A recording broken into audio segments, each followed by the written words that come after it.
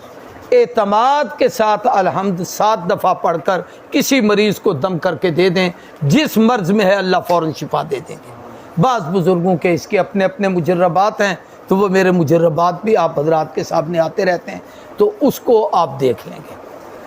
دوسری چیز یہ ہے کہ یہ شفا ہے۔ اسی طریقے سے اس سورت کا ایک نام ہے سورۃ المسئلہ، اللہ سے سوال کرنے کا طریقہ اس میں بتایا گیا ہے۔ یہ ساری سورت اللہ نے بندوں کی زبان میں اتاری ہے۔ ماسٹر صاحبان بیٹھے ہیں، بچے جب آپ کے پاس ہے اردو پڑھتے ہیں تو اس میں آپ ان کو درخواست کا طریقہ سکھاتے ہیں۔ ہیڈ ماسٹر کو درخواست کیسے لکھنی ہے، چھٹی کی درخواست کیسے لکھنی ہے، یا کسی سے کوئی چیز مانگنی ہے تو کیسے لکھنی، یہ چیزیں سکھائی جاتی ہیں۔ بغیر سیکھے ایسے کوئی منہ اٹھا کے جا کے کھڑا ہو جائے تو اگلا کہے گا کیا کرنے آیا، کیا لینے آیا، کچھ لکھ کے لا، مجھے پتہ چلے کیا کہنا چاہتا ہے۔ تو استاد شاگردوں کو سکھاتا ہے، تو اس سے بڑا کون مہربان ہے کہ رب اپنے بندوں کو سکھا رہا ہے کہ مجھ سے مانگنے کا طریقہ یہ ہے۔ میں اللہ بندوں کی زبان میں کہہ رہا ہے کہ یوں کہو، ایسے مانگو گے تو میں تمہیں دوں گا اور میں تم پہ خوش ہوں گا، اس لیے اس کا نام سورۃ المسئلہ ہے۔ ایک حدیث میں آتا ہے اس کا نام سورہ کنز، کنز عربی میں کہتے ہیں خزانے کو، یہ خزانے والی سورت ہے۔ کیا مطلب؟ الفاتحہ کنز من کنوز العرش، اللہ کے عرش کے خاص خزانوں میں جو چیزیں محفوظ ہیں، جو صرف حضور کو دی گئیں، ان میں آیت الکرسی بھی ہے، ان میں یہ سورۃ فاتحہ بھی ہے، اور بھی کئی چیزیں ہیں، تو یہ ان خزانوں میں سے ایک خزانہ ہے۔ اس طریقے سے اور بھی اس کے کئی نام ہیں، یہ 2-3 نام میں نے ضرورتاً آپ کو بتا دیے۔ اب اس کو ہم پڑھتے ہیں اور اس میں مضامین کو دیکھتے ہیں۔ اس سورت کا موضوع یہاں لکھا ہوا ہے چھوٹا سا، تعلیم المسئلہ، یعنی سوال کرنے کا طریقہ اس میں سمجھایا گیا ہے کہ رب سے مانگنے کا طریقہ کیا ہے۔ سب سے پہلے ہم تعوذ پڑھتے ہیں، اعوذ باللہ من الشیطان الرجیم۔ یہاں تعوذ لکھا ہوا نہیں، قرآن مجید کی عبارت میں ایک جگہ ہے، بس وہی آیت تعوذ کی قرآن کا حصہ ہے، باقی ہر جگہ پر اعوذ پڑھنا یہ قرآن کے آداب میں شامل ہے، قرآن کا حصہ نہیں۔ قرآن مجید میں جہاں پر ہے وہاں ہے کہ اذا قرأت القرآن فاستعذ باللہ من الشیطان الرجیم، وہ وہاں پر ہے، وہاں پر جب پڑھیں گے تو وہ قرآن کی آیت ہوگی۔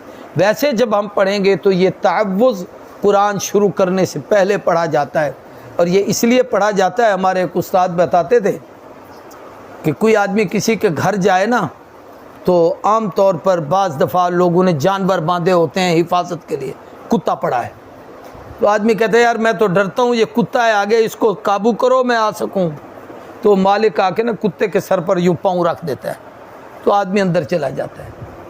تو رب کے در پر جاتے ہوئے ایک کتا باہر بھی بیٹھا ہوتا ہے جو ہمیں روکتا ہے، اندر نہ جانا، سننا نہ، پڑھنا نہ، کہیں تمہیں اس کا فائدہ نہ ہو جائے۔ تو قرآن شروع کرنے سے پہلے تعوذ، ہماری سرائکی میں اس کے لیے ایک لفظ ہے عام شام، ایک بچے کھیلتے ہیں نا وہ چھپن چھپاک وغیرہ، تو اس میں ایک دوسرے کے ساتھ چھپتے ہیں، اور جب کوئی کسی چھپ جائے تو دوسرا پکڑنے لگے تو کہتا ہے میں اس کی عام شام ہوں، یعنی اس کی امان میں آ گیا ہوں۔ تو یہ تعوذ اللہ کی امان ہے کہ میں قرآن شروع کر رہا ہوں، تو قرآن تیرا کلام ہے، اس لیے ہم تیری امان میں آ رہے ہیں، تو ہمیں شیطان سے بچا دے۔ اعوذ باللہ، پناہ مانگتا ہوں میں اللہ کے ساتھ، الشیطان، شیطان سے، الرجیم جو مردود ہے، رجیم رجم سے ہے، رجم کا معنی ہوتا ہے پتھر مارنا۔ آپ جانتے ہیں کہ ساری دنیا کے حاجی اکٹھے ہو کے شیطان کو پتھر مارتے ہیں، یہ اس کی اس صفت کو یہاں اللہ نے بیان کیا کہ یہ ایسا مردود ہے کہ پوری دنیا کے نیک اور پاکیزہ لوگ اس کو پتھر مارتے ہیں۔ پھر اس کے بعد بسم اللہ ہے، بسم اللہ الرحمن الرحیم، اللہ کے نام سے جو بہت بڑا مہربان رحم کرنے والا ہے۔ ہم اس کتاب کو یعنی قرآن پاک کو شروع کر رہے ہیں، اس لیے کوئی بھی مصنف اور عالم بلکہ مسلمان ہونے کے ناطے سے کوئی تحریر کرے تو شروع میں بسم اللہ لکھے، یہ قرآن پاک سے مطابقت ہو جاتی ہے کہ یہاں لکھا ہوا ہے تو ہمیں بھی لکھنا چاہیے۔ بسم اللہ الرحمن الرحیم، اللہ کے نام سے جو بڑا مہربان رحم کرنے والا ہے۔ حدیث میں آتا ہے حضور نے فرمایا کل امر ذی بال لم یبدا بسم اللہ فهو اقطع وابتر، ہر اچھا کام جو اللہ کے نام سے شروع کیا جائے اگر اس کے شروع میں بسم اللہ نہیں پڑھی گئی تو اللہ اپنی رحمت اس سے چھین لیتے ہیں، پھر وہ بغیر رحمت کے ہو جاتا ہے۔ اس لیے عادت بنائیں، کھانا کھانے میں، پانی پینے میں، سواری میں بیٹھنے میں، کوئی کام کرنے میں، حتیٰ کہ جوتا پہننے میں، قضائے حاجت کے لیے لیٹرین میں جاتے ہوئے باہر کھڑے ہو کے بسم اللہ پڑھیں، اندر پڑھنے کی اجازت نہیں ہے۔ اسی طریقے سے مسجد میں داخل ہوتے ہوئے، مسجد سے باہر، لیٹرین سے باہر نکلتے ہوئے نکل کر وہ دعا پڑھیں گے لیکن اندر نہیں پڑھیں گے، تو اس کا آپ نے خیال کرنا ہے، تعوذ۔ اور یہ تسمیہ بسم اللہ الرحمن الرحیم۔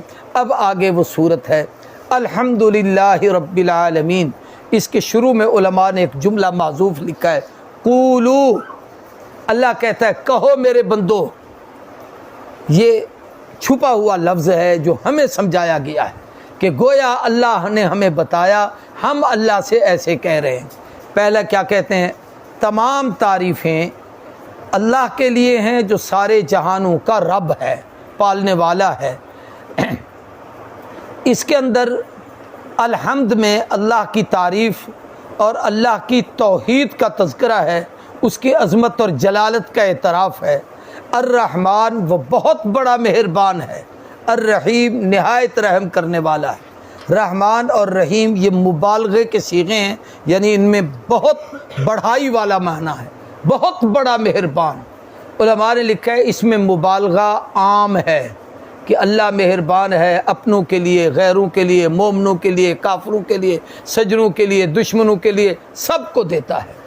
اور الرحیم میں مبالغہ جو ہے وہ خاص ہے کہ خوب دیتا ہے لیکن ایمان والوں کو دیتا ہے، کافروں کو نہیں دیتا۔ تو رحمان دنیا میں ہے، رحیم آخرت میں ہے۔ مالک یوم الدین، وہ اللہ قیامت کے دن کا مالک ہے، یعنی قیامت کا قبضہ، کنٹرول اسی کا ہے۔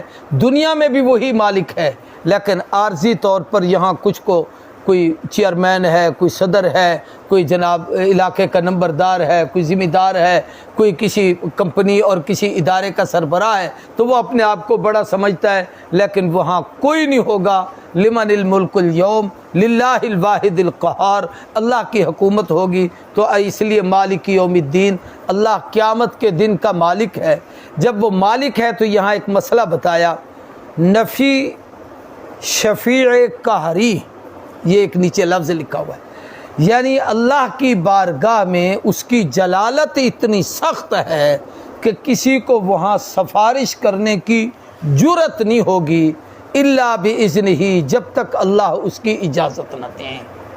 اس لیے حضور صلی اللہ علیہ وسلم بھی اگر شفاعت کریں گے تو وہ اللہ تبارک و تعالیٰ کے امر اور حکم کے بعد۔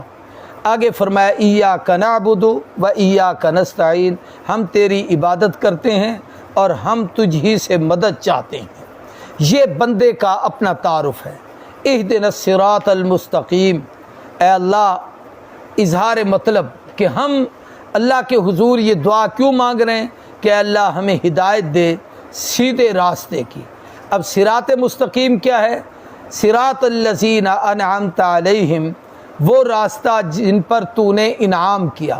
اس میں سب سے پہلی ہستی نبی کریم صلی اللہ علیہ وسلم اور انبیاء، پھر صدیقین، پھر شہداء، پھر صالحین، ان کے راستے پر چلا۔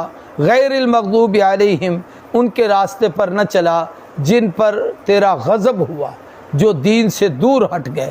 ولا الضالین، اور نہ گمراہوں کے راستے پر چلا اس لیے کہ وہ ہدایت سے بھٹک گئے ہیں۔ یہ اس قرآن کا، اس سورت کا مختصر ترجمہ ہے۔ اب اس میں 3 حصے ہیں اس کے۔ پہلا حصہ ہے اللہ کی تعریف، دوسرا حصہ ہے بندے کا تعارف، تیسرا حصہ ہے اللہ سے طلب۔ پہلے رب کی تعریف کی، تو بڑا مہربان ہے، تو رحیم ہے، تو قیامت کے دن کا مالک ہے، تو ہمارا رب ہے، سارے جہانوں کو پالنے والا ہے۔ جب کسی کی تعریف کی جائے نا تو بندہ متوجہ ہو کے کہتا کیا ہے، بات تو کر۔ تو آدمی پھر اپنا تعارف کراتا ہے، جناب میں تو آپ کا نوکر ہوں، آپ کا غلام ہوں، میری تو آپ کے سامنے کیا اوقات ہے، میں تو آپ کے در کا غلام ہوں۔ تو آدمی اپنا تعارف کراتا ہے، ایاک نعبد و ایاک نستعین، ہم عبادت بھی تیری کرتے ہیں، مدد بھی تیری مانگتے ہیں۔ تو اب اس کی شان کریمی کو، رحمت کو جوش آیا کہ میری اتنی تعریف کر کے اپنے آپ کو میرے سامنے یوں پیش کرتا ہے، تو اب رب پوچھتا ہے بتا کیا چاہتا ہے؟ تو آدمی دعا مانگتا ہے، اہدنا الصراط المستقیم، اے اللہ ہمیں صراط مستقیم سیدھا راستہ دے، ان لوگوں کے راستے پر چلا جن پر تیرا انعام ہوا، ان کے راستے پر نہ چلا جو گمراہ ہوئے یا جن پر تیرا غضب ہوا۔ تو پہلا حصہ مالک یوم الدین تک رب کا تعارف، دوسرا حصہ ایاک نعبد و ایاک نستعین تک وہ اللہ کی تعریف تھی، یہ اپنا تعارف ہے، اور تیسرا حصہ طلب ہدایت، اظہار مطلب کہ اللہ ہمیں اپنے راستے پر چلا، ہم تیرے حکموں کے مطابق زندگی گزاریں، نبیوں، صدیقین اور شہداء کے راستے پر۔ ایک حدیث میں آتا ہے، حضور نے فرمایا اللہ نے اس سورت کو 2 حصوں میں تقسیم کیا ہے۔ اللہ اور بندے کے درمیان یہ سورت ہے۔ کیا مطلب؟ کہ جب نماز پڑھتا ہے آدمی تو ایک لفظ اس سورت کا بندہ کہتا ہے، جواب میں ایک لفظ اللہ کہتے ہیں۔ جب یہ کہتا ہے الحمدللہ رب العالمین، ساری تعریفیں اللہ کے لیے جو سارے جہانوں کا پالنہار ہے، یہ بندے نے کہا، تو اللہ کہتے ہیں حمدنی عبدی، میرے بندے نے میری حمد بیان کی ہے۔ یا الحمدللہ میں ہم اللہ کی حمد ہی بیان کر رہے ہیں، تو آدمی اللہ کہتے ہیں حمدنی عبدی، میرے بندے نے میری حمد بیان کی۔ جب یہ کہتا ہے الرحمن الرحیم، اللہ فرماتے ہیں اثنا علی عبدی، ثنا تعریف کو بھی کہتے ہیں، میرے بندے نے میری ثنا بیان کی ہے، میری تعریف بیان کی ہے۔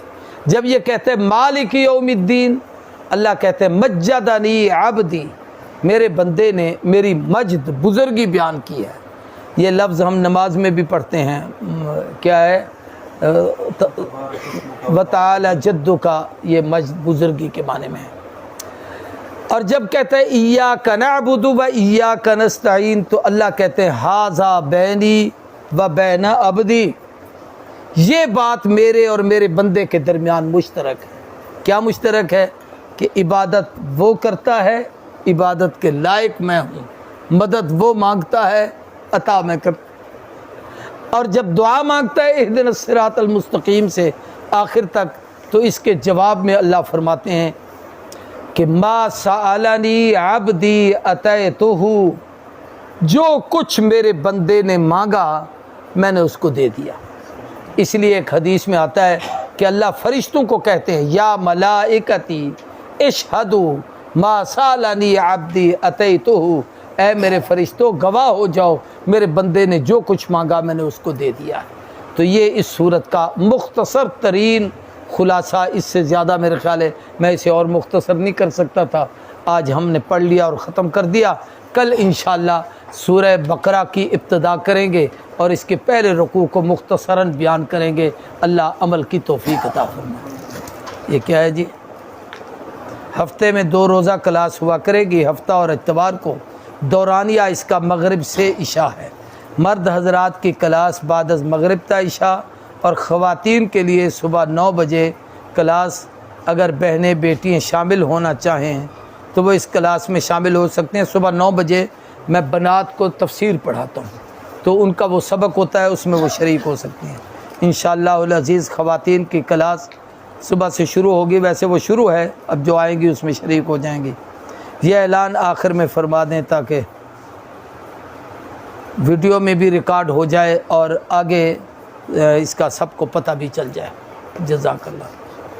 الحمدللہ رب العالمین والصلاة والسلام علی سید الانبیاء والمرسلین۔ یاد رکھیں قرآن مجید مکمل ختم کرنے کے بعد جب بھی کوئی سبق پڑھا جائے تو آخر میں قبولیت دعا کے جو مختلف مقامات ہیں ان میں سے ایک قرآن کو پڑھ کر دعا مانگنا ہے۔